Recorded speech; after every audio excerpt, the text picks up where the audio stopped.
Live from the Texas Cheer Liquor Studios. It's in the building with Mike Taylor and Rudy J.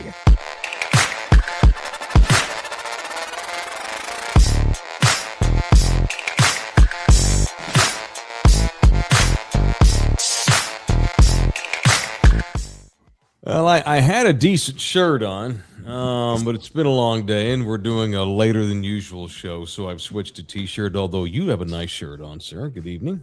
What up, what up, what up? Good to see everybody. It is the evening edition of In the Building. Welcome. If you're watching it live, we appreciate that. It is Tuesday of the work week. It is, it's that In the Building, show 510 under our watch from the Texas Cheer Liquor Studios in Greater San Antonio, Texas. Taylor, Rudy, the audio disseminator, is Jose Bouquet. If you want to donate to the cause, you certainly may do that via the Super Chat. Jump into the chat. You can leave us a tip there if you so choose to do so. You could also leave us, you can buy us coffees, which is just a symbolic way of saying you can give us some more money by going to the buymeacoffee.com link that no doubt Bouquet will put into the chat here momentarily. Welcome in here, whether you're watching us live on YouTube, maybe you're by the channel on that Spotify the next day or hours later after we do it. It is In the Building, and somebody always used to say, let's get it. And so let's get it indeed. What's on everybody's mind? A long day, What's man. Up, man? It has been a long day, man. Yeah. I had the privilege. Air Force called. I've been shooting a golf show all day. Is this breaking news? Do we have news to share here? Yeah, I mean, this one, when I did Base Bites, it was more top secret because it was like one of their first shows they had ever put on their streaming network. So they were like, hey, Rudy, we know you got a podcast. Can you keep it under wraps? But this one, when the people that hired me are posting, people that hired me are actually posting. Okay. I'm like, okay, yeah, I'm shooting a golf show with the same people that I shot Base Bites with. So very cool. I was at Lackland. Today, Randolph tomorrow. Dang. Tampa Thursday. Tampa. I thought you were going to Cali. You're going to Florida. Yeah, going to Florida Thursday through Monday. But we don't even do shows Thursday and Friday. So yeah, we'll figure all that out. But yeah, man. So long day, but yeah, man. we have the most successful podcast in these here regions, and we have a lot of sponsors and we have a lot of listeners. A lot of I'm not putting them to the side. I'm not putting them to the side, baby. Mike, we was born for this shit, Mike. That's correct. Whether we're in Hawaii or on a bus or in the toilet. I've done shows from bathrooms. Atlanta motel rooms. You remember the night you did? Remember that night when we were first starting and I was doing Base Bites?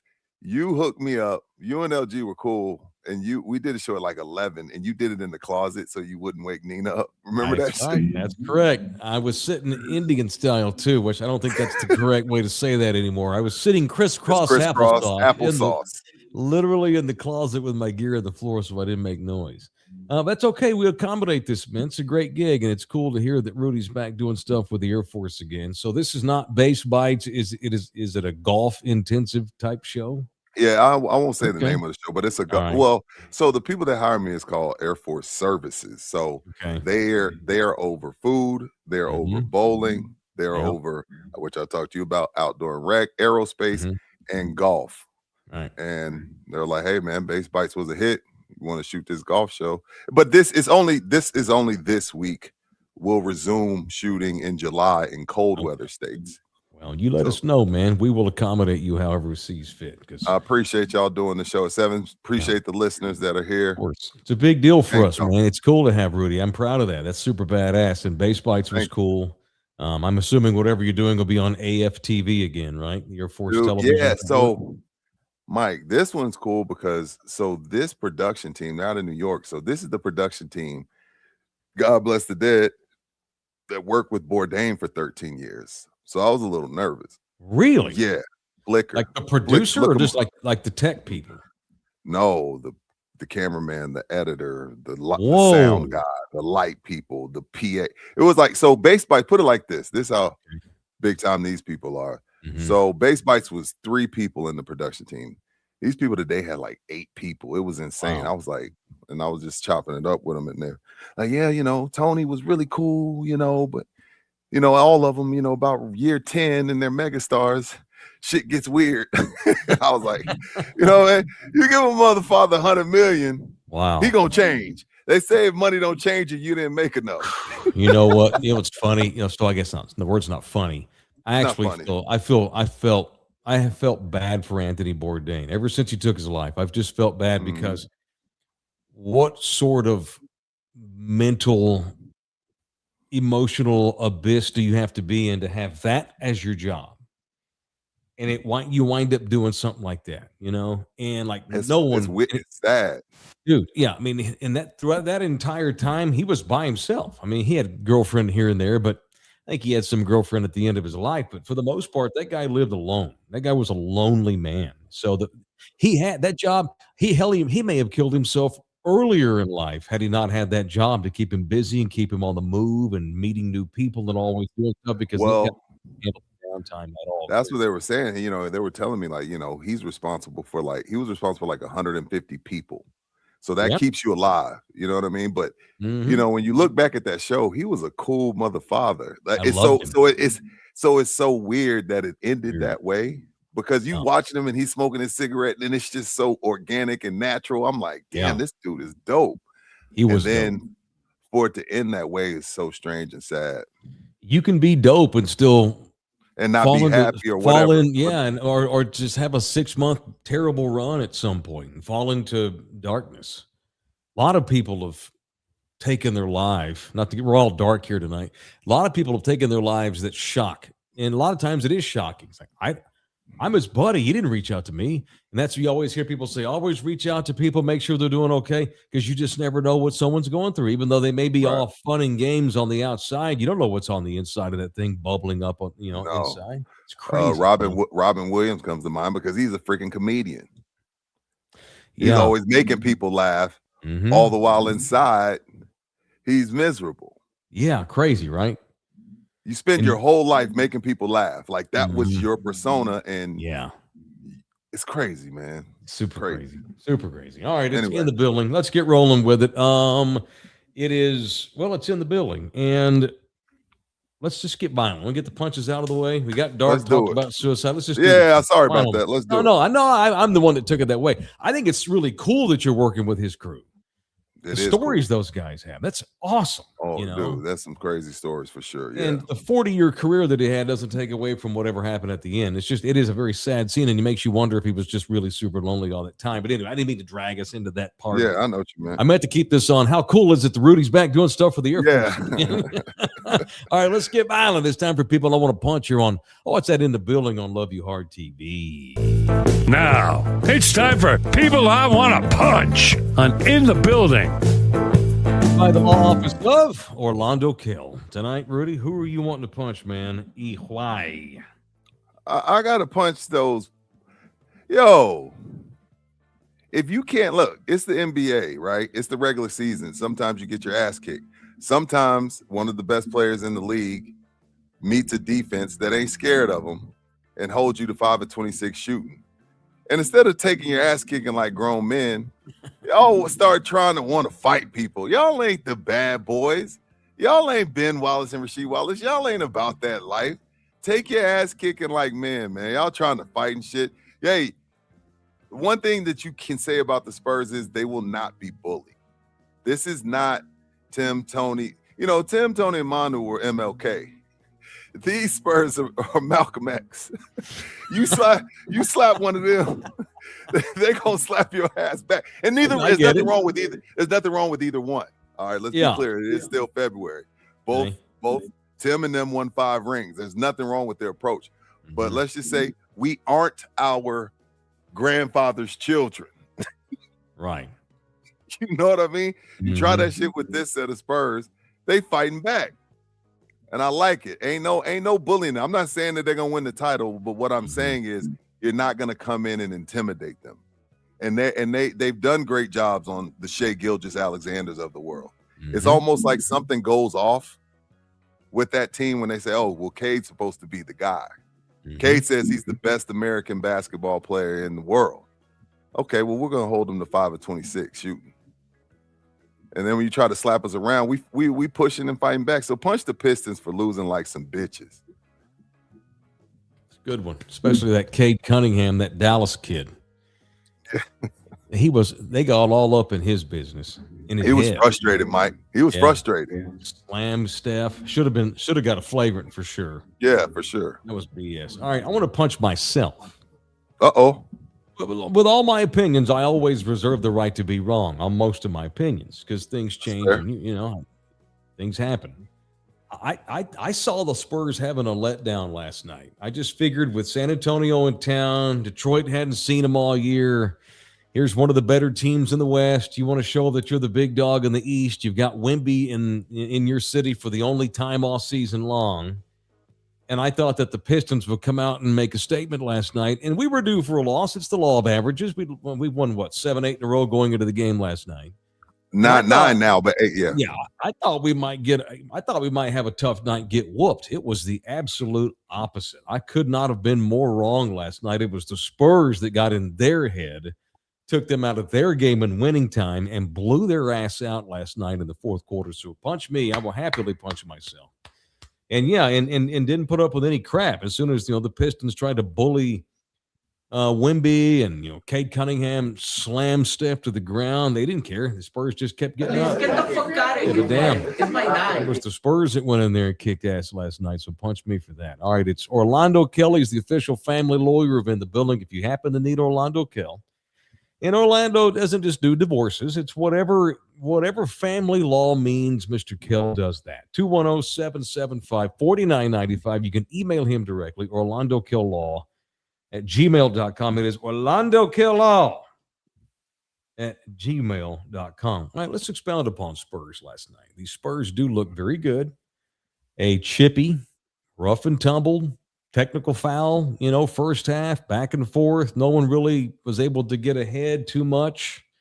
Every time one club would score 3 or 4 in a row, the other one would call a timeout and immediately get right back in the game. But then we get into the fourth quarter last night, man.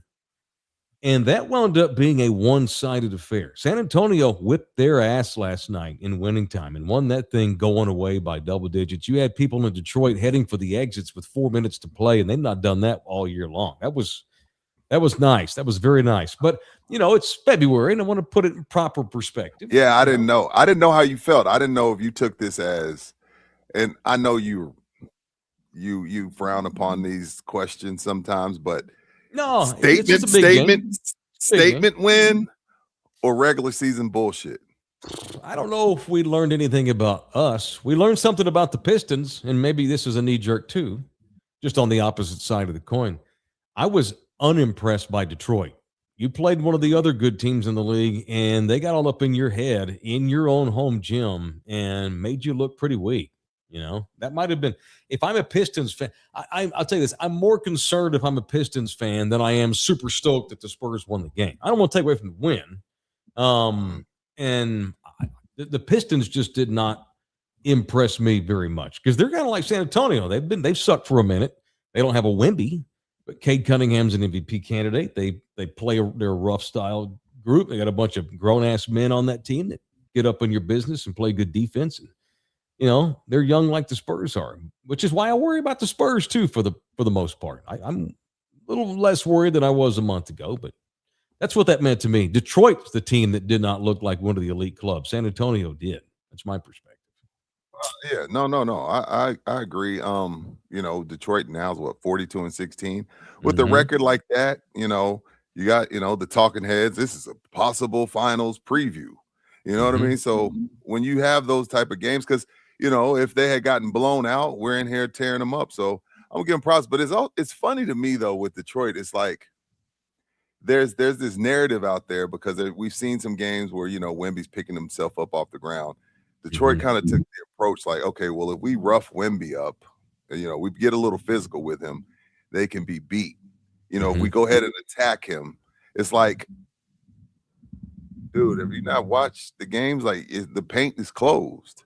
You know what I mean? It's like the bank on a federal holiday. It's like the bank on a Sunday. If Wemby's in the paint, it's closed. He ended up with 6 blocks because they were just waltzing in there like he ain't 7'5" and can take $1 worth of quarters off the top of the backboard standing flat-footed. You know what I mean? But yes, they're going to lose games? Absolutely.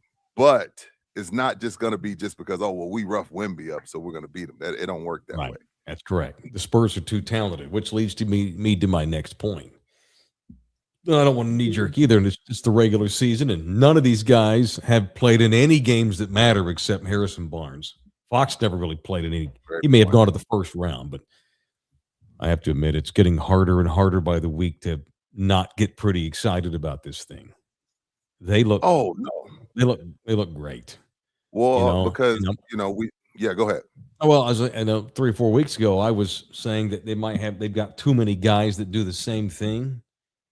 Well, here lately, they sure have been able to use that as a strength, not a weakness. Again, no one's getting too far ahead of ourselves, but they're really starting to come into their own. Well, it's legit, Mike, because we've seen it. On any given night, they can beat anybody in the league. They've beaten the defending champs handily. They're the best team in the Eastern Conference last night. So it's not a fluke. Now, the only thing, I don't want to use the word worry, but the only thing is like, can you put 4 of those together through a 7-game series when teams start to figure out your sets and they know your inbound plays and they know your rotations? It's a little bit different. It's different in the playoffs just because you start to learn teams' tendencies and try to exploit their weaknesses. But, any given night, though, that they can beat anybody. Sure. Bernard's in here throwing poo-poo on the parade. Regular season bullshit. Okay. Yeah, the 3-point gods were in our favor last night. Next game here against them could have a different outcome. No doubt. It's hard to not be excited about them. The Pistons are still a good team, although they didn't look great last night. And first half, the Spurs just shot the lights out. That was badass. It don't matter how many guards you have. If you shoot like that, you're just going to run away with it when you're that talented.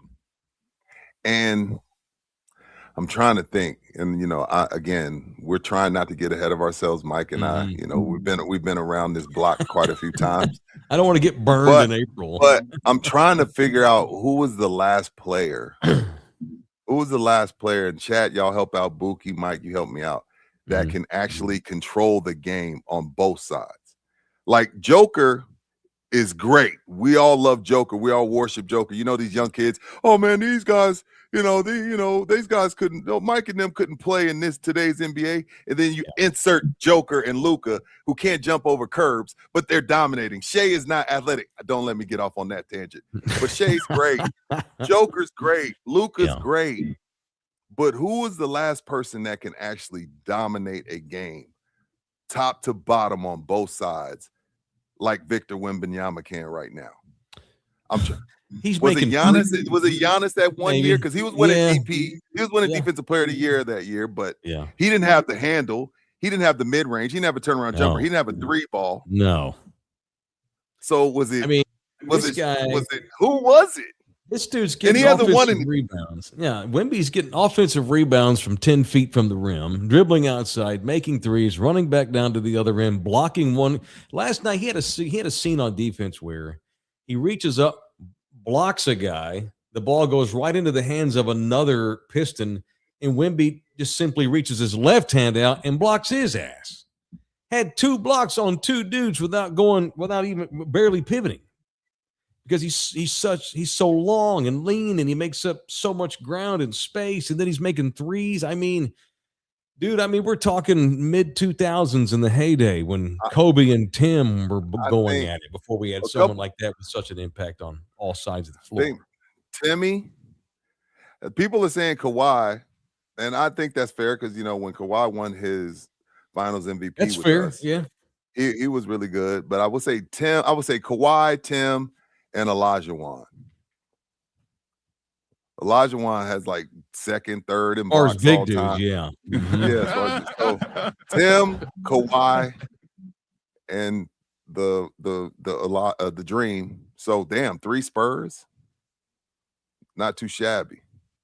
No, not too shabby. And the gods just keep smiling on us. And It appears that, and I was talking God to loves Sammy the about Spurs, Mike.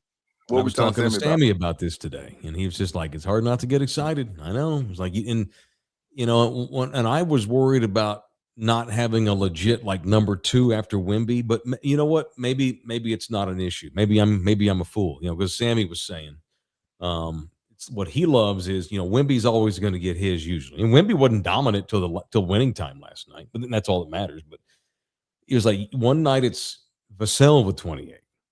One night it's Fox with 28. One night it's Castle with 28. One night it's Keldon with 28. Now that's the difference with this team. You just don't ever know where else it's coming from, and if they can continue to gel in that way, shit, maybe they're going to win the championship this year. Yes, I said that on the 24th of February like an idiot, but they look pretty damn good right now.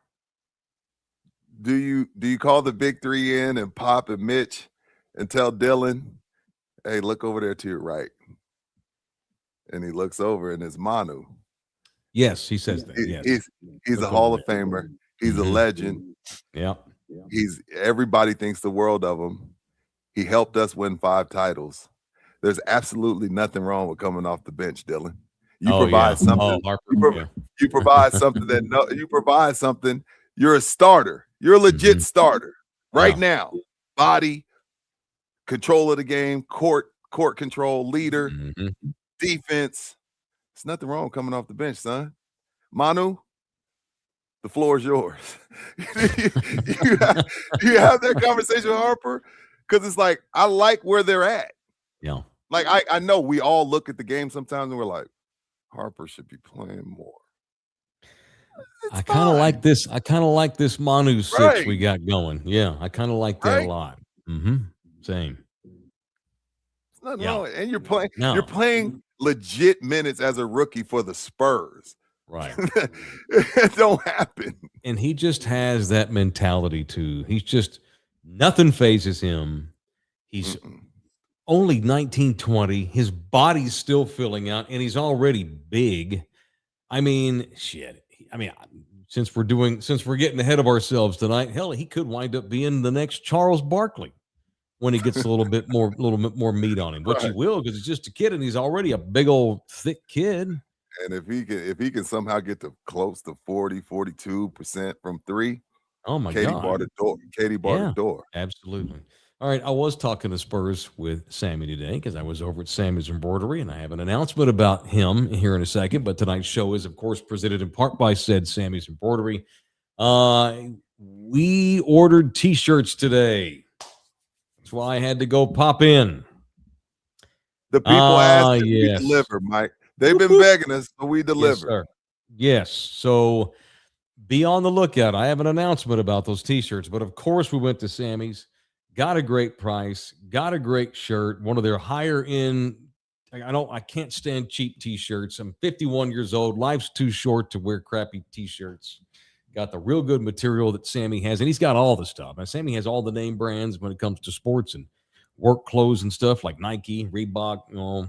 What he's got, he's got Port Authority and Dickies and all the different brands that all like dudes that drive trucks drive, and spring leagues are around the corner with.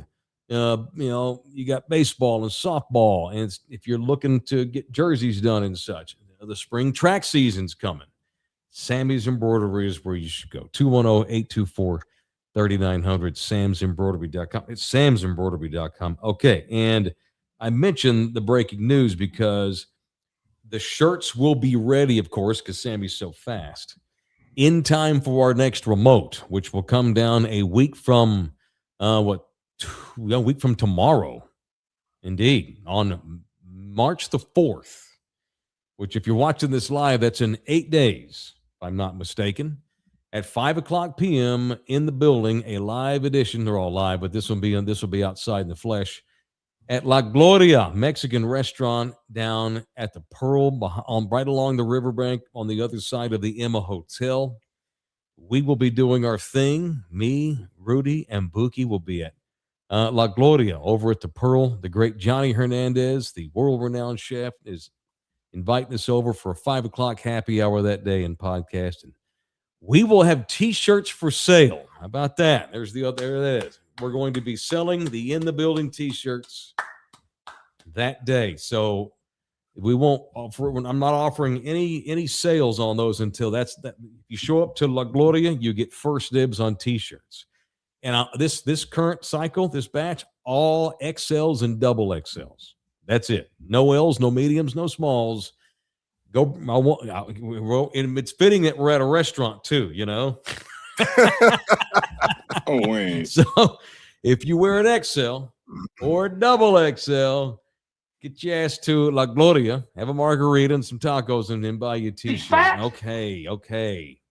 All right. So your first chance to buy T-shirts. Let's just sell them out that day. We get enough people to buy T-shirts. We gave away 70. That was the first run. You know, when a restaurant does a grand opening, they give away a bunch of stuff. We did that. It was our grand opening. We gave away over 70 T-shirts. Mm-hmm. Shout out to our guy. And this one, like, hey man, we were trying to run a business here. So first come, first serve, but you got to be at La Gloria. Whoop whoop! All right, they'll be on sale that day at La Gloria, down at the Pearl behind the Emma Hotel. All right, Rudy put this in the chat, and I can't wait to hear the answer. What country takes the most showers? Was the question that was posed in the chat today. Me and Rudy and Bouquet, we chat all day long, but then we get about an hour and a half before the show starts, and we start letting each other know what we want to get into, and so. I don't know where this is going other than the question, what country takes the most showers? Can I guess which ones don't take the most showers? Well, on this list, this is a list of only 3, 4, I'm going to come off as being racist. This list France, only has, this list only has 11 countries on it, but all right. in 11th. Okay. Good old United States of America. We're 11th? Oh, man.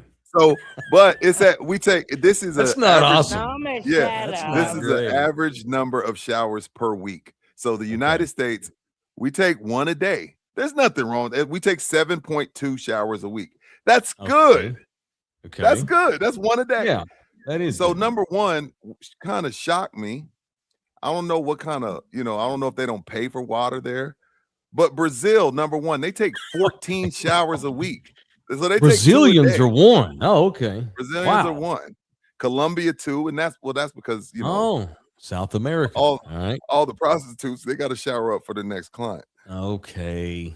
Oh, and guess who's number 3? Another country with Argentina.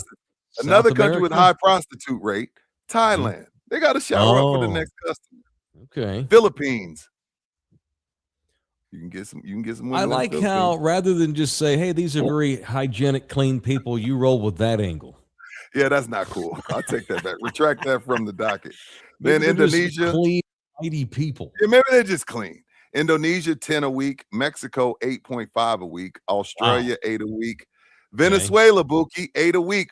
Okay. Buki, you don't take part in these 8 a week. There's no way Buki showers 8 times a week.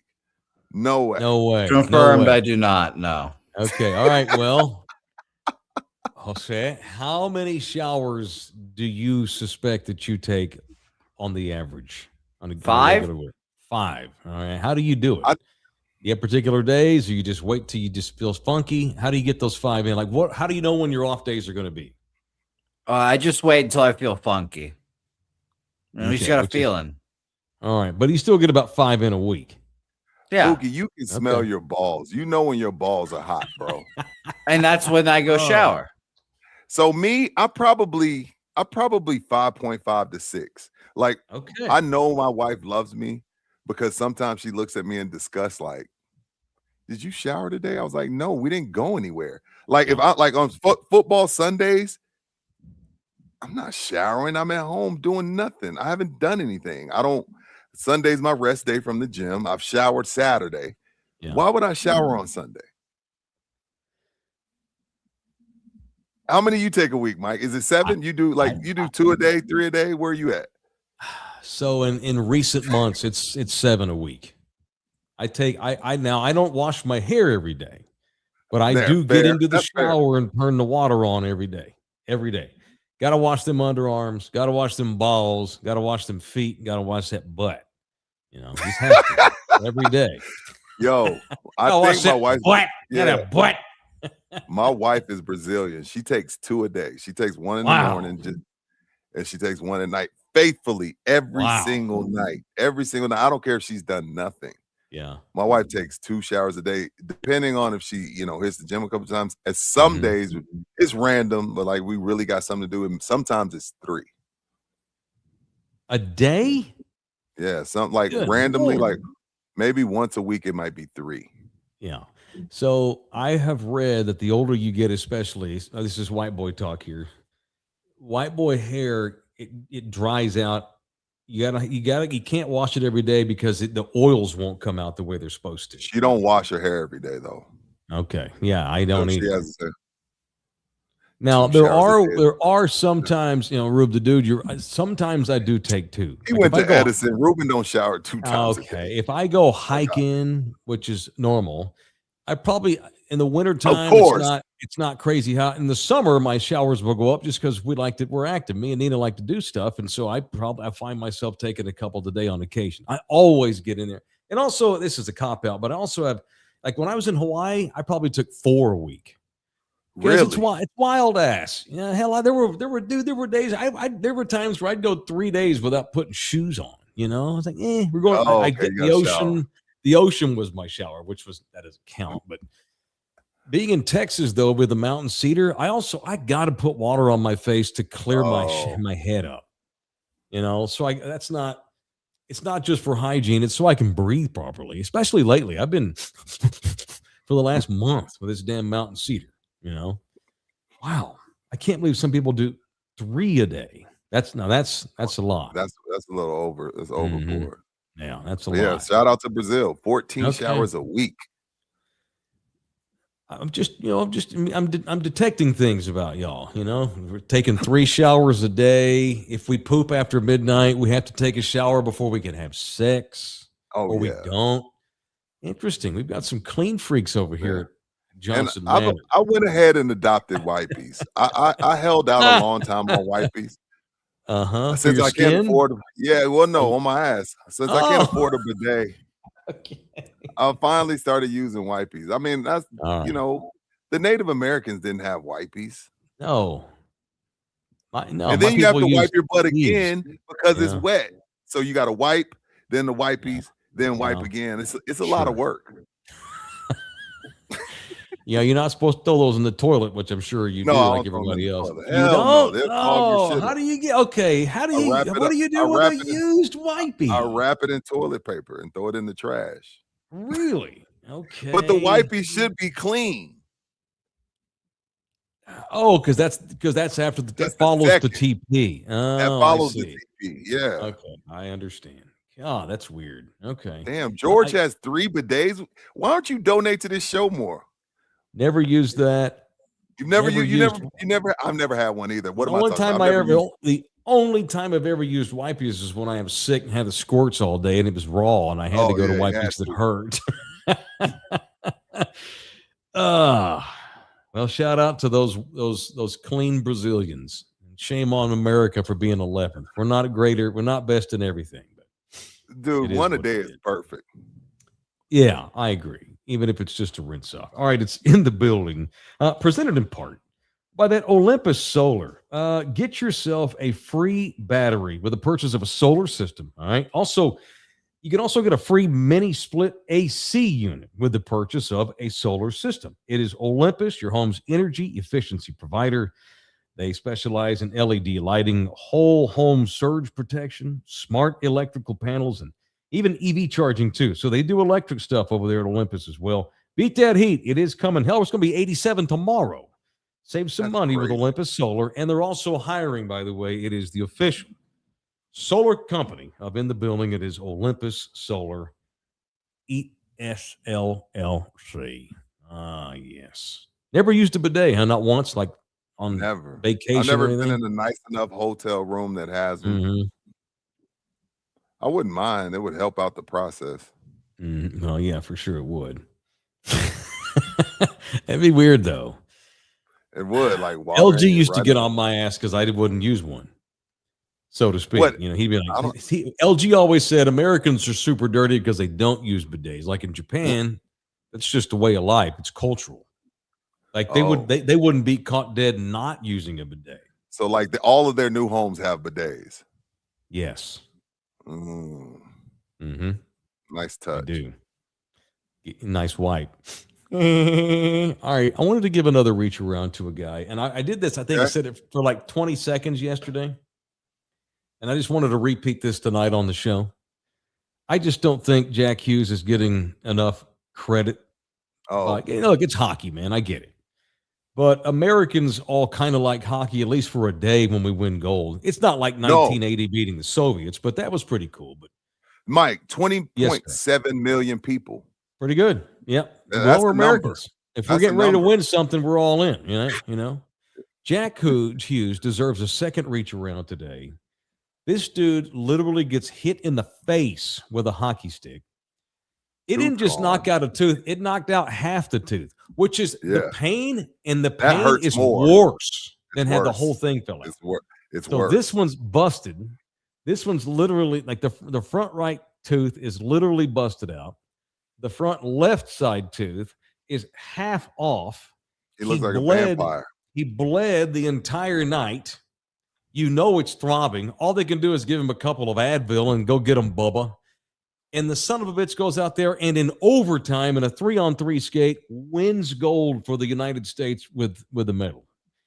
And I was thinking about this today. The easy joke is, I'll see those damn baseball players, bunch of pansies. Those NBA guys, hell, they load manage if they got, a busted fingernail. Baseball guys have to go on the disabled list if they got chapped lips.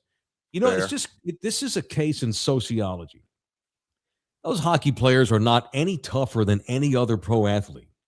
Those pro athletes, the baseball players and basketball players just don't realize how tough that they should be.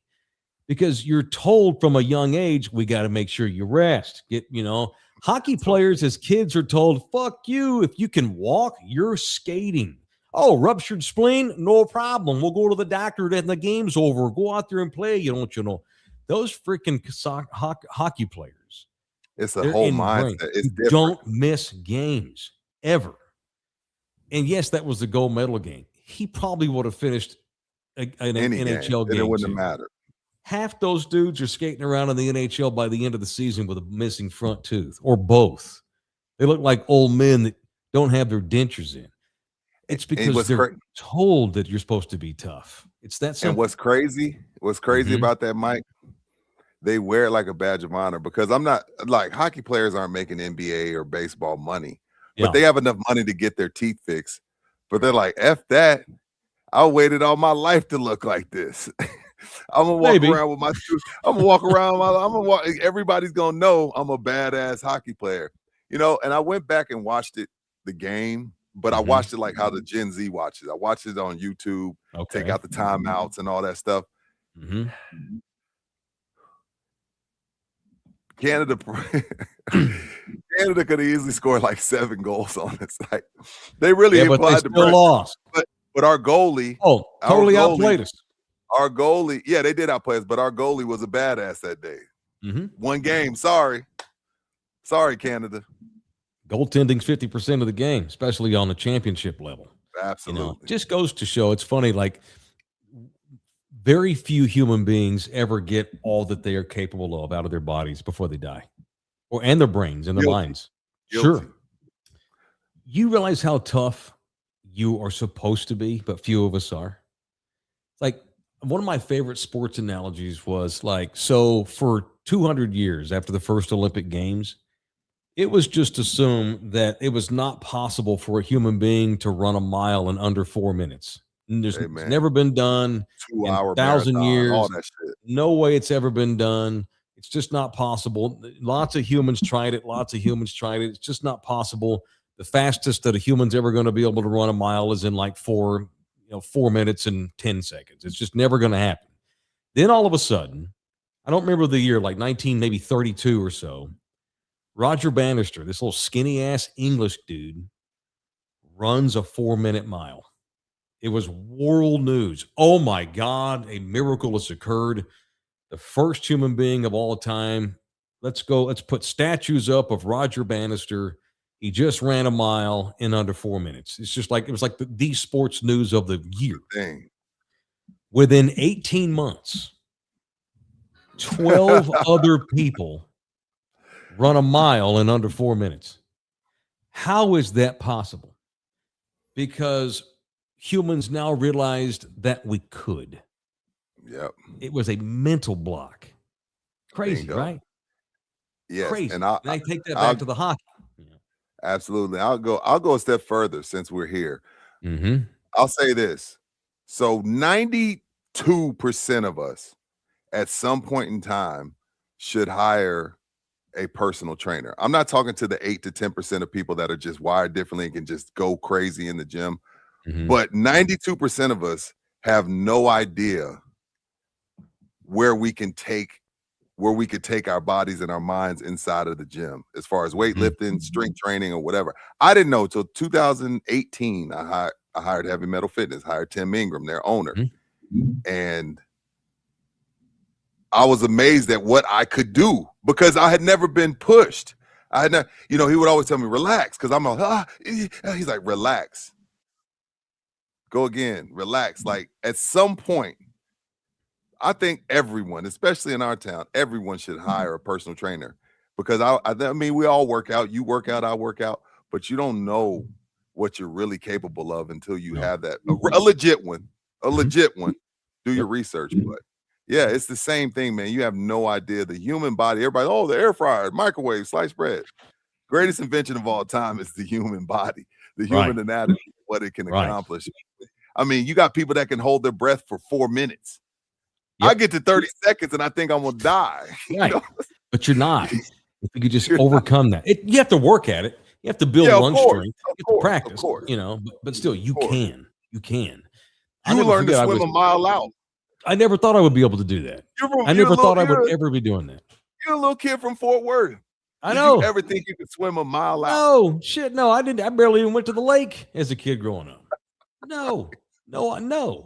I decided I wanted to. I wanted to be better in the ocean since I was living there. I just wanted to. And all of a sudden I'm like, oh my God, I'm deep diving 20 feet, holding my breath, swimming a half a mile out, paddling, it's crazy. It's just what you can train your mind to train your body to do. I was in high school and I hit a little shot down the third base line, and the third baseman backhanded it. And so it was going to be a bang bang play at first base, and I'm hauling balls to first, and I lunge out with my leg, which you're not supposed to do because physically that's been proven they don't make you faster, but whatever. So I reach out with my leg trying to beat the throw, and I roll the shit out of my ankle on the base. Boom, turned it in. Hurt like a son of a bitch. I roll over, get up, hobble my ass back to the dugout. I'm just hobbling. Oh, God, son of a bitch. Oh, God. I knew it was sprained bad. I knew it. And I go back to the dugout and I say, oh, God, son of a bitch. I tell the coach, there's no way I can go. I rolled it bad. And so I'm just hobbling around. I'm like, oh, my God. And finally, my coach comes over. Like 5 minutes later, goes, Taylor, stop that damn limping. I know your ankle's hurt, but stop all that damn limping. I'm thinking, fuck, who the fuck's this asshole? Just rolled my ankle. Probably going to miss a month here. Hell, I could have torn ligaments. I'm in pain. And so I get up to go get a drink of water in the corner of the dugout. And because I was told not to limp, I didn't. And I realized, oh, it does hurt, but it's my brain making me limp, not my body. Anthony Davis. Crazy. Oh my God, Anthony Davis. He's in his own head. That's Anthony unbelievable. runs to the locker room every time something feels off. Yeah. He never sits there and tries to figure it out. So it's it's a mind block. Like I know he's had some unluckiness, but it's a brain block, man. The mind is crazy. Yeah. George V's in the building. Mike's baseball coach was a hard ass in a good way. He was a tremendous hard ass. Yeah, I remember in a good way. Yeah, the one time I got hurt. Shout out to Larry Schaefer, Coach Schaefer. Rudy, if you lay there that long, you better be dead. Yeah. Yeah. I never laid down again.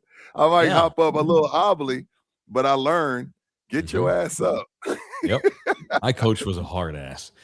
We were running one time. He had us running, and he could tell I was struggling. I was beat red, sweat pouring off my face. He walks over, he was left-handed, and he was a former college pitcher, so he had a strong hand. He walks over, grabs me by the throat, puts his thumb right here on this pulse, puts his middle finger right here on this pulse, and squeezes in, and I can barely breathe. And he's looking at his watch, and he goes, "You're not going to have a heart attack. You got 2 more laps in you." He checked my pulse. And when he realized, okay, Mike's not about to have a heart attack, he's just being a pizza, made me run 2 more. And I did. And I got it done. In 2026, he's on Ken's. He's on KSAT. He's on Fox I wouldn't News. have told on him, no. I know, but you go to jail for that shit now. And back then, we were like, that's normal. Thanks, coach. Yep. You know, it's crazy. Mm-hmm. He moved me to third base one season because we only had 1 third baseman. The great Brad Wallace was our starting third baseman back in high school, who he wound up being the all-time doubles leader in TCU history. That record might have been broken by now, but Brad was a stud. So the local paper came down in Fort Worth, the Star-Telegram. They wanted to do an article on Brad Wallace, the All-American third baseman, blah, blah, blah, and he's full ride TCU, blah, blah, blah. And so I had to play third base because we had nobody else to do it. So I'm over at third base, and I was not having a good practice. I was used to playing middle infield. And Coach Elliott, my coach, at one point, he looks over at Brad, who's sitting on the bleachers being interviewed by the reporter, and Coach goes, "Hurry up, Brad. I'm tired of looking at Taylor." And I'm just like, "Damn, man." And then about 20 minutes go by, and Coach goes, "Are you effing done?" And Brad's done. And Coach Elliott walks over and goes, "Wallace can't get hurt.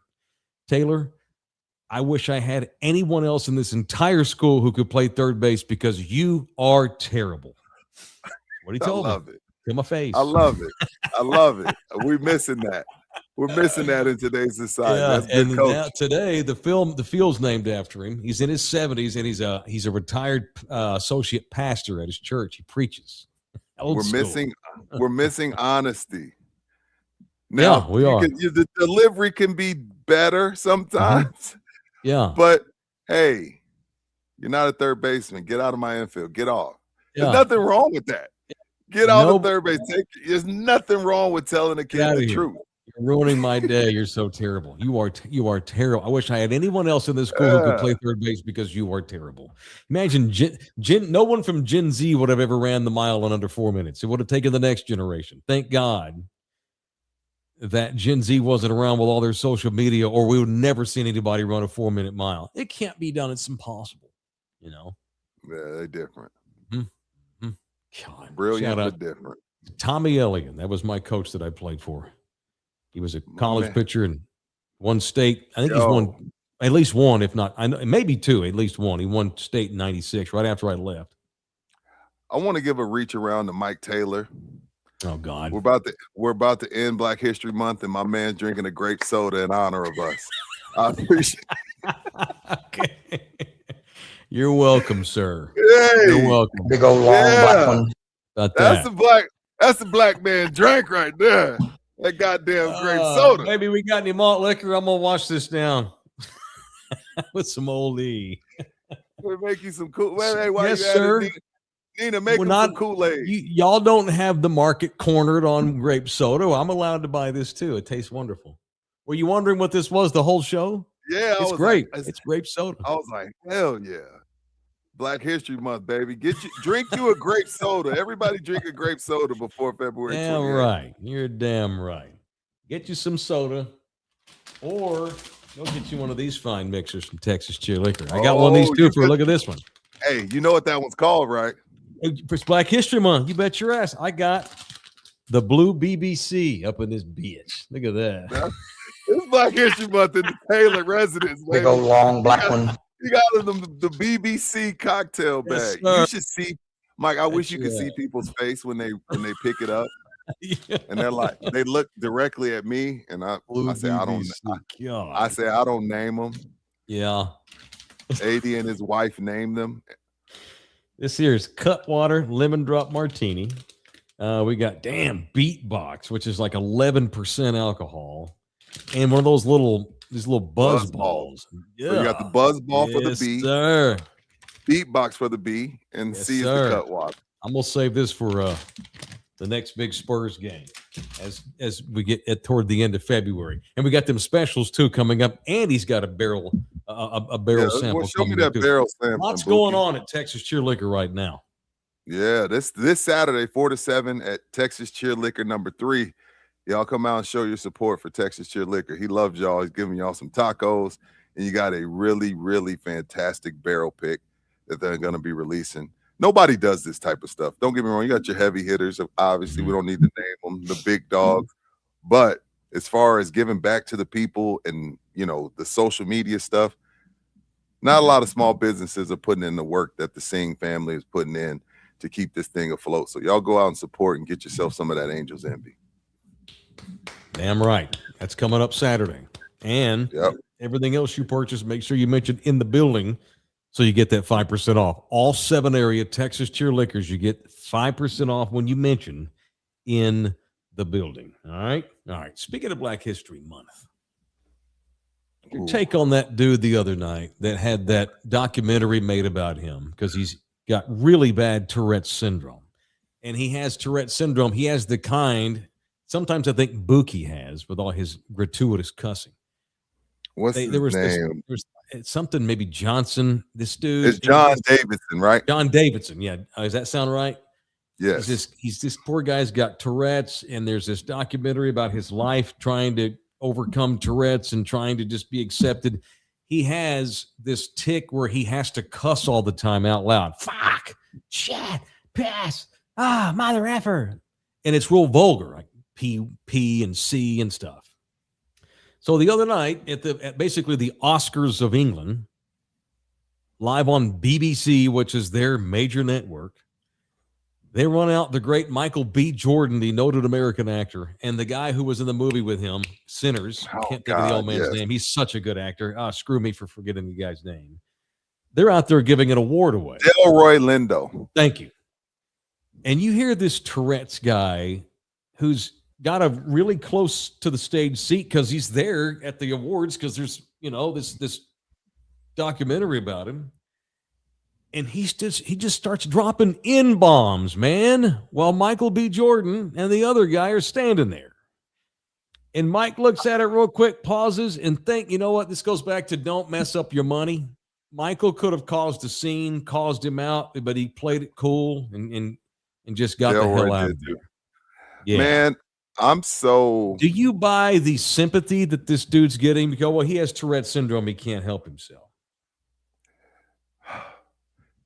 I talked with you a little bit about this at Soap, and I was telling you, because I don't know the inner workings of Tourette's, I didn't want to go there. I didn't want to go there with this John Davidson dude. But the more people I listen to, the more I'm like, little strange. And also I protect the race card because I don't want to water it down and I don't like to overuse it. So I like to make sure I get all the facts before I go. Westwood, you're the kind we prefer. Y'all don't have some of y'all just mention that everywhere you go. I just can't even. I can't even open my mouth without getting blamed. Yeah, I'm gun shy on the race car. But after further review, 15-yard flag on the play. The fuck, man. Like, why? How would the Tourette's trigger that? You had a flag in your hand. How great! Oh, yeah, how did the Tourette's trigger that? So I'm not a Tourette syndrome expert. I mean, I've read about it and watched stuff about it. Jim Eisenreich. I'm not sure if Bouquet will remember this guy. There was a guy that used to play for the Royals back in the 90s and 80s. His name was Jim Eisenreich Bouquet, and he had real bad Tourette syndrome. But he didn't curse. He just made real loud, like weird noises, like he just like made these weird grunting sounds. And the poor guy played left field. And so if you sat in the left field bleachers on a quiet day at the ballpark, you could hear poor Jimmy Eisenreich down there just going to town. Oh, and he got messed with for sure. That's messed up. Got messed with by me, as a matter of fact, one time. And a couple of dipshit high school buddies of mine in about 1988 were out there making fun of Jim Eisenreich. And if I don't go to heaven, it's going to be because of that day at the ballpark in 1988. I feel bad, but I was 12. What can you do? That being said, no, he cannot control what he says. It's a tick, and he has to say it. His brain put that word in his mouth at that moment with those two black actors standing up on that stage. F that racist bitch. He just happens to have Tourette's. Sorry, but you're a racist asshole. Both of those are true. Because those cuss words, your brain puts it in your face. He didn't randomly drop the N-bomb when Scarlett Johansson had her ass up there giving out an award. Right. He did it when Michael B. Jordan was up there. Bullshit. He ought to be taken out to the woodshed. And not saying he should have his ass kicked, you know. He says, I'm mortified that y'all think that was on purpose. Bullshit. He needs to go to therapy to talk about his racism too. I don't buy it. I buy that he has Tourette's. I don't buy the excuse. Agreed. That'd be like a transgender person up there, and he says something like awful about transgender folks or Mexicanos. F you, you're racist. What's up, Greg? He gave us 99 cents earlier tonight. Thank you. Appreciate that. Julian B's in the building. Speaking of Black history, Rudy one's got to go. The wood or love of basketball? Oh, shit. Julian. What does he mean, the wood? Both. The Wood or Love and Basketball. They're both movies. The Wood's a great movie. Love and Basketball. My bad. Black films. Black film. You said it all apologetically. The Wood takes me back to my childhood and like growing up with my boys. So if I have to kick one out, Love and Basketball was good, but it's super cheesy, but it was really good. So Love and Basketball's got to go. I'm keeping the Wood. I'm familiar with that. Boys. What is the Wood, man? Do I need to go watch this? That was that was Omar. Omar Epps was actually in both of them. Okay. But yeah. The Wood, they were like kids and trying to get girls as many numbers as you could at the school dance, like who you gonna dance with, who's gonna be the first to lose their virginity. Then they grow up and one gets married and he decides he doesn't want to be married. It's like, it was us. It was literally us in the 80s and 90s. You come of age dudes. Yeah, young men. That's cool. Love and Basketball got to go.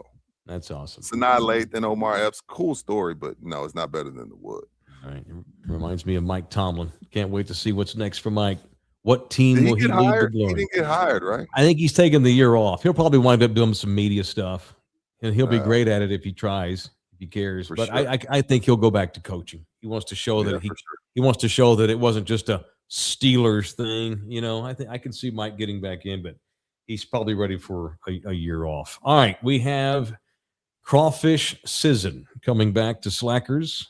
Be on the lookout.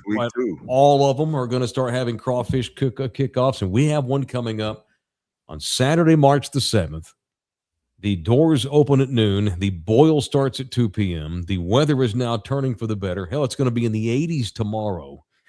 200 pounds of Groomer's finest boiled and soaked to perfection from Team Come and Take It.